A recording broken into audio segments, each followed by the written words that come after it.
languages. Some languages are more universal than others, like English. So, like hello. I just want you to raise your hand if you understand these words and maybe respond. So if I say hello, good morning, how many people understand that? How about hajimemashite? How about annyeonghaseyo?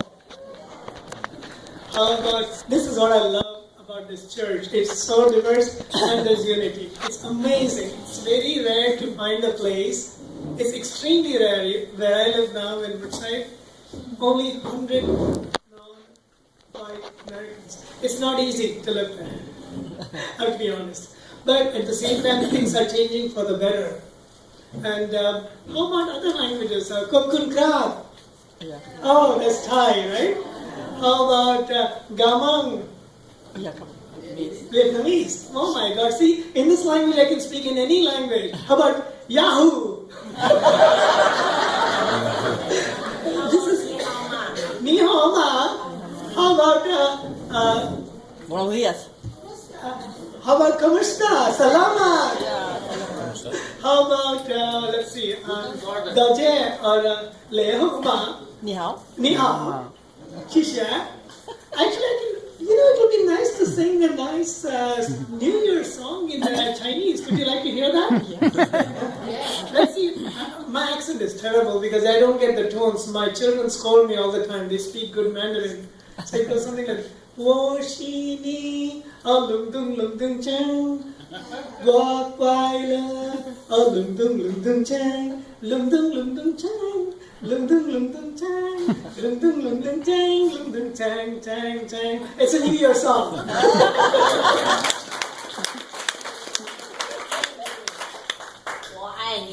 Why me? I proposed to my wife 30 years ago, saying I learned 3 words in Chinese, and she said, "What are those?" This is on the phone. I said, "Wo I ni." She wrote down the 3 words. And then she was very embarrassed, so she asked 3 colleagues from China and Taiwan what they meant. She asked, "What does wo mean?" Wo means? Wo I ni. What does wo I ni mean? I love you. So I asked her next day, she said, "I now know what the phrase means." So I said, "So what's your answer?" "Oh, I don't have any answer." So a month later I proposed to her on the phone and she said yes. We met at the US Embassy standing in line for visa. So again, why do I tell you all these stories? I think sometimes we make a mistake to think that everything that we learned from our own parents is God's gospel. My dad used to be what I would describe in short as a Hindu supremacist. He believed that Hindus were better than anyone else. My mom was more of a Unitarian. She was a victim of incestuous rape by a Hindu priest. So she did not particularly she was molested when she was 16 years old. So she did not particularly like any kind of partisanship. So in many different ways, she taught me to love human beings as human beings. My dad continued to believe that Hindus, and particularly men, were superior. And so I had to deal with this dichotomy. There were times when I believed that me being a Hindu Brahmin and male made me better. Whereas more often I heard my mother saying all human beings are equal. And it's a big mistake because and she never told us. We did not know that she had been molested until I was 20. And she used to have these what's called full moon madness. So she was beaten up to get rid of her full moon madness. She was given electroconvulsive therapy or shock treatment many times. She was also given, they tried to get the ghost out of her, devil out of her. So she was beaten up by Hindu priests. So after all that, when I went to college very early to escape all the pain. I ended up at what's called the Indian Institute of Technology at the age of 16 because I wanted to find a remedy for my mother. That's how my life began. I was not always a happy kid. I was actually rarely a happy person. But so I would find my happiness by going out in nature, wandering around in forests. And I'm telling you the honest truth. None of this is made up. But growing up in poverty and around a father who believed in the supremacy of the Hindu religion and of males, he believed that women had to go through 7 lives before they would be born as men. These are kinds of extreme beliefs in every what I would call fanatic religion. So don't think that it's only Christianity or only Judaism or only Buddhism. Every single community has had its polarizing factors. And then there's the Bay Area Family Church. Yeah. Then there's the Bay Area Family Church, which embraces, in one room, honestly, in one room you find Koreans hugging Japanese people, saying "Anya, Anya, Haseyo, Hajime," in the same breath. In one room you see people of color and people without color, or By the way, that is a derogatory term used in India for white people. They call them Firangi, which means people who have no color. I'm just trying to educate you. Also, interestingly, in China, there is a word for people who have long noses. Is that true? And the reason is this. We go superficially by the color of our skin, the gender that we are, and the clothes we wear. Today I'm dressed like a sports dog. Part of the reason is that a sports dog at Stanford University, the college I went to for many years, a white sports dog got away with a 90-day sentence, which really made me sad because it reminded me of my mother's faith. And I fought against it, or fought in support of the 78 women who have been molested over the last 3 years. So please don't you think that sexual aggression is a problem in Oakland. It's as much a problem at Shankar University. 78 rape cases reported in the last 3 years. And why am I speaking this when I'm speaking about love? Because when we support hatred, there is no love in the heart. When we support hatred in any form or fashion, when we glorify hatred using different terms, where it's my religion and therefore I'm going to dislike people who are LGBT, or it's my religion, or my parents said that I should not like people of this color or of this religion or whatever, or if I really believe that somebody who is a Muslim is like this and a Christian is like this, all those are blind beliefs. It is true that we become stuck with our own stereotypes. But today, the people who are helping rebuild our home in Woodside, where they're from, can you imagine? I have a whole team of 8 people. They're all from one nation. Which nation do you think they're from? Who are the ones? Exactly. Most of the people who build our roads today in California, most of the people who are doing the dirt, plumbing, garbage, gardening, they're all from Mexico. Michoacan, Jalisco, Puebla. I had learned all about them because they're doing all our what we call dirty work. I started digging. I gave up my career. I know Mark Denny from the tech industry, from electronic design. I stopped working on March 21st and said I'll retire from the tech industry, which, like it or not, is dominated by a few communities, including a lot of Asians and a lot of local white people. But you hardly ever get to meet people, African Americans or Hispanics, in those circles. So I started digging rocks along with Joaquin and Miguel and Orlando. I learned all about their food. We actually visited, what is this place called? Puerto Vallarta. So we at least get some understanding of what it's like. Interestingly, we found there are more Canadians and Americans in Puerto Vallarta than there are local people because it's a destination. So we went out into the country, and then I started realizing the amazing culture that's sitting next to us in Mexico. Amazing people. I mean, you just talk to them, you joke to them. And somebody asked me for $200 for a ride. I said, hey, I'm not a gringo, I'm a Morano. And they immediately gave me a $100 discount. I'm pretty much a negotiator. I studied negotiation at Stanford. And the people who negotiated included the people who negotiate between North Korea and South Korea. And the people who negotiate peace with people who are, like pimps and prostitutes, people who get those people out of, lifelong abuse. So it's really an amazing thing. When we talk about embracing love, we should also talk about, I'm going to use these words carefully, but we have to have compassion for those who hate. Because if we don't understand why they hate, we will never understand how to love. Because all of us are children of the same divine. Whether we call ourselves Christians or Hindus or Muslims, we're children of the same God or the same goddess. And we forget that we have the same DNA. We share more in common with a mouse and a butterfly than less. 99% of our DNA is the same with even animals. And we still think that we're different because we look different. You know, people tell, oh, you're from India, you must be one of those Indians. And I go, hey, I did a DNA test. Guess where my ethnicity is from? There's no such race as the Indian race. Can you imagine where my ethnicity is from? Turkey. Portuguese, because the Portuguese rule go off for 500 years. Afro, my hair comes from there, and I have DNA that goes straight to Ethiopia, and some from Greece. But who says that I'm Indian, therefore I'm a different community, when all my DNA shows that it came from Portugal, Greece, and a lot of it came from the amazing continent of Africa, Ethiopia and Kenya. My wife is from the Himalayas, also from India.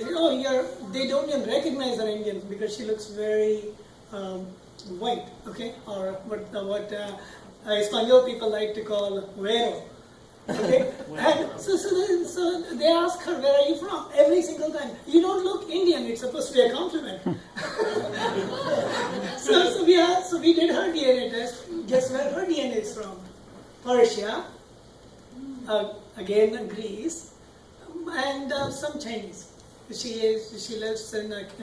grew up in Kashmir, which is a mix of borders on China, borders on Iran, Iraq, and also borders on, people came all the way from Sweden to India.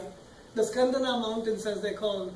Skandina stands for shoulders. That's where Scandinavia comes from. Even in Sanskrit, Skandina means shoulders. There's so much in common between us. Now the hard part, let me get to the family part. How do we help our children find peace when there's unrest all around us? How do we help our children find love when there's hatred every once in a while around us? That's the hard part. The easy part is to say, go sing. One of my favorite songs when I'm disturbed is to play this Hawaiian Man song. It's amazing. Can I play it for a minute? Let's see if it'll play. Recognize the song? So whenever I'm upset at Donald Trump, I play this song and find kindness in my heart. Because it's not his fault. He grew up wherever he did.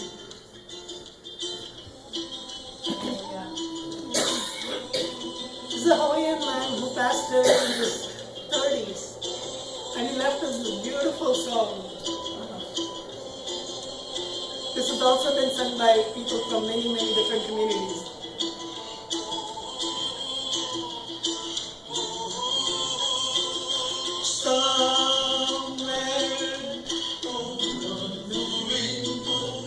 Ukulele, he plays it with the ukulele.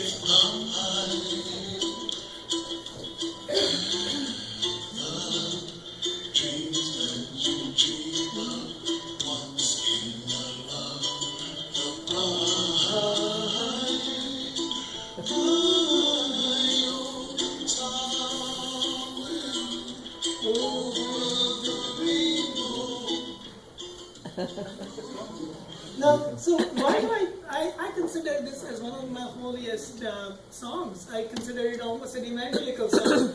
And when I said that to my friends on a chanting group that I lead, 6,000 people follow this chanting group on Facebook. Can you hear me? Yeah. And you know what some of my Hindu fundamentalist friends said? They said, hey, but this is not talking about God, it's talking about some fun rainbow stuff. And this is not a real chant. I said, yeah, really? It's talking about the rainbows, the 7 colors, it's talking about beauty, nature and life, and love and kindness. What's God all about? If you reverse God, you get one of the most precious animals on earth. that most of us love? Dog. How many of you have dogs or love dogs? You see? Don't you see the reflection of the divine in your own dog? You know how dogs actually often die when their masters, the people who care for them, die. I had a very sad thing happen to my family friend. She had a dog and a cat at home. Something happened, the husband and wife had a big fight, and the cat got angry, seriously, and had a heart attack and died. Okay, and this is real, I'm not making it up. So the mother who loved the cat held on to the cat and was crying for a day. The dog had a heart attack and died. This is how much animals love their own family members. We all name our dogs and cats for a reason. They are as human as us in certain ways. You see what I'm saying? And then in our neighborhood we have deer because we live in a wild, crazy forest. And initially we were afraid of the deer. Now you know what the deer do? Because they think we're pretty harmless. We've never held a gun or any of those things. We hold flowers for them and they love to eat flowers. They come to us and they watch us like this every single day. They've adopted our family. So we asked, I put it out, I'm a Facebook blogger. I don't do any other work right now except blogging for unity and peace. And I asked my friends, what should we call, how should we name these three? There's a mother, a father, and a child. And the mother has, the father we identify because of the beautiful, what do they call them? Horns? Antlers, yeah, exactly, antlers. Beautiful ones. And they all come together, they watch us from a distance. We smile and then they come closer. But when we take a step forward, they get a little antsy and sometimes they leave. But they stay with us for at least 10 to 20 minutes every single day. So we asked, what would you name them? And people gave all kinds of names like Bambi, Bambino, Bambinetti, and things like that. So finally we converted them Do-Re-Mi. So the thing is this, while growing up children, and some people ask me, do I even have kids to talk about families? Yes, my kids are adults. My daughter just graduated from Yale, and she's actually working on helping, she applied for all jobs related to rehabilitating women who are sex workers, because she has heard my mother's story many times from me. That inspired her to work on women's issues and what she calls empowering women. Unfortunately, she was rejected by most of the organizations that support sex workers. They said you need to have 3 years of experience. Then we asked somebody from the inside, why is she getting rejected? They said they're afraid because she'll have to deal with pimps and many others, and then in that case there's a risk that they may pull her in, or they may violate her in some ways. So they want women to be above the age of 25, have a few years as an adult, have maybe a relationship or two before they come to places to rescue other women. Also, they may not get taken seriously by women who are already afraid of being cajoled into or pushed into difficult professions that have harmed them in many ways. So she's ending up working back in New Haven, Connecticut, with the digital divide, trying to bridge the digital divide. And I'm not trying to say all this to make you feel good. Children learn everything from their parents. I was a die-hard businessman until 2002. All I knew was how to make money. I've seen so much poverty in the ghettos of Bombay and so much grief in my mother's eyes that I would do anything to have a decent living.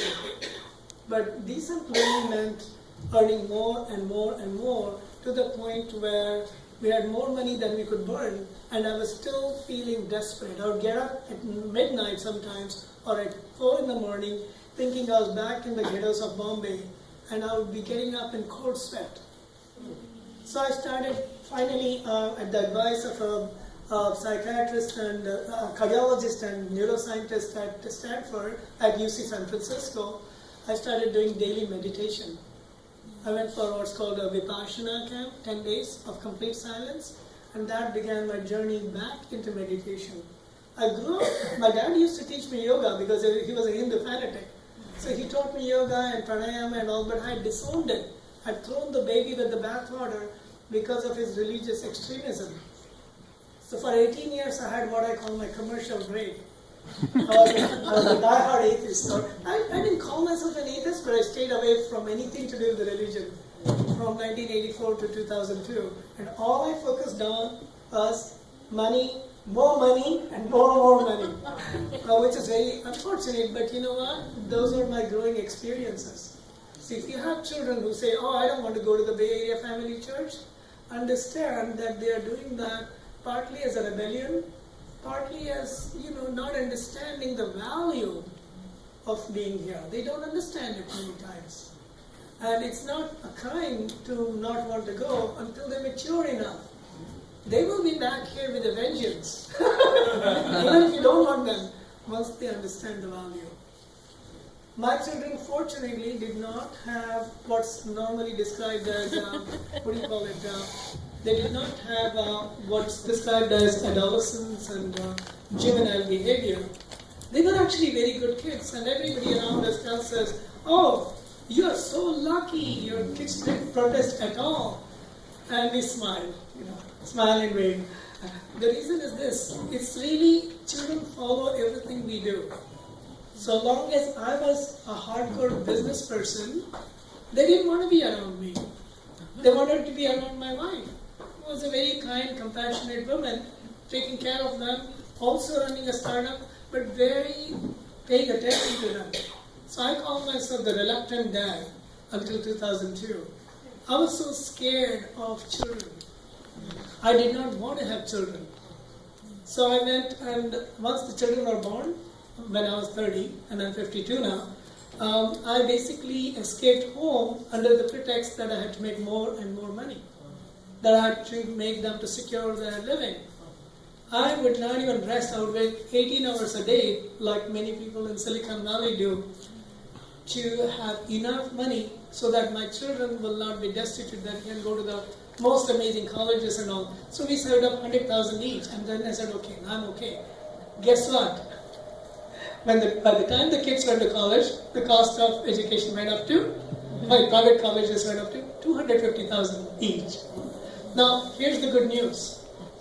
For those of you sitting in this room with young kids thinking, oh my God, I have to save up $250,000, the answer is no. If you don't have money, most colleges are kind enough to give your children free education, as long as they qualify. And that's Harvard, Yale, Stanford, De Anza College, for example. So there is plenty of money if you don't have the wherewithal.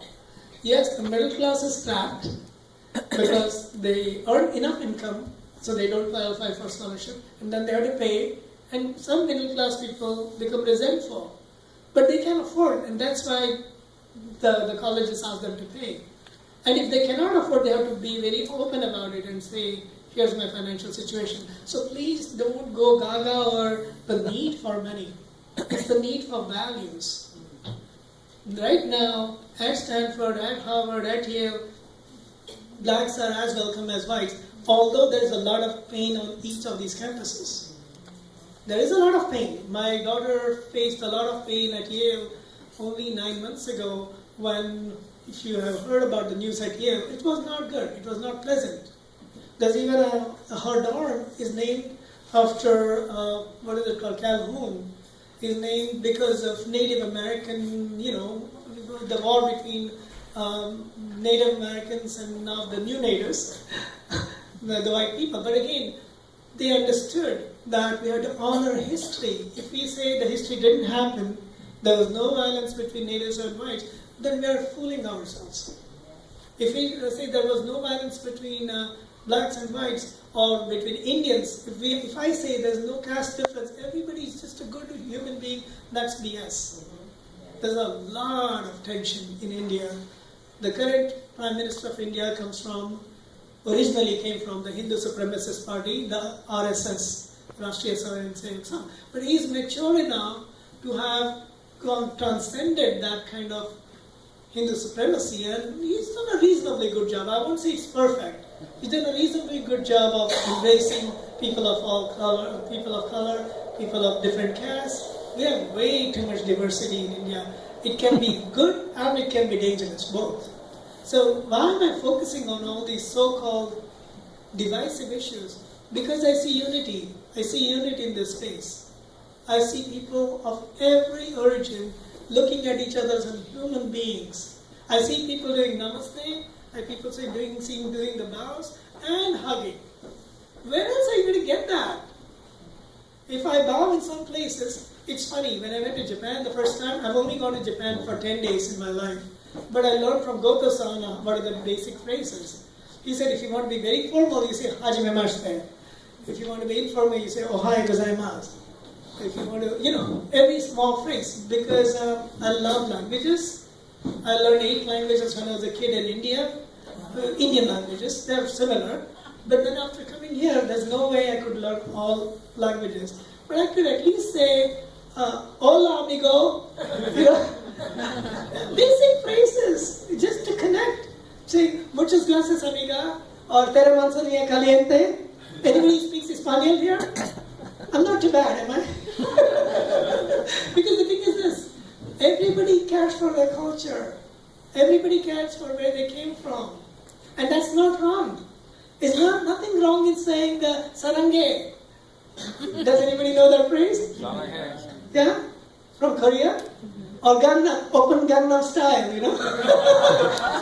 I love dancing, I can do it. You know the song, right? Yeah. Number 1 song on YouTube today. So we are living in an amazing world. The world is embracing open Gangnam style. Our kids are crazy about these things. They may not come to the churches. They may stay away from traditional things because they're afraid that the traditional places are divisive. They're afraid. When a pastor comes up on stage and says, I wanted 100 more people to die in Orlando, that is scary for our young people. Yeah. So where should love begin? Love should begin at home. It's not what we say, it's how we behave that our children follow. When I used to be using derogatory terms for people of different colors or different religions, my kids would look up to me and look to me and say, Dad, what's wrong with you? Don't you know 60% of the people in my friends and people in my school in Cupertino are Asians? How dare you talk like that? Fortunately, I was reading a book at the time called Scientist in the Crib. It's an amazing book for those of you who are raising children. And it said that children are born geniuses. I'm serious. This is scientists in America who are saying that. Children are born geniuses and they become dumb because of the stupidity around them. Children are born scientists and artists and they lose their math and science, they lose their artistic ability because of the stupidity around them. It's real science, I'm not talking about some voodoo magic. And by the way, voodoo magic is based on real science. I can testify to that. It's based on changing human behavior through what are called black swan events. Or this is science now again. I studied the neuroscience of many things, but everything has its place. The magic that was used trying to exorcise my mother of ghosts didn't work for her. But for many others, it actually works. There are people who beat themselves up in churches and temples. There are people who do masochistic things. Sometimes it works for them. That's why they do that. When I'm angry sometimes, I rant on Facebook. I rant about what's happening in this country. I rant about the divisive forces. I ranted heavily to my teachers at the Center for Compassion. Why aren't you doing anything about these 78 molestations at Stanford? And they say our hands are tied. Some of them didn't even call back.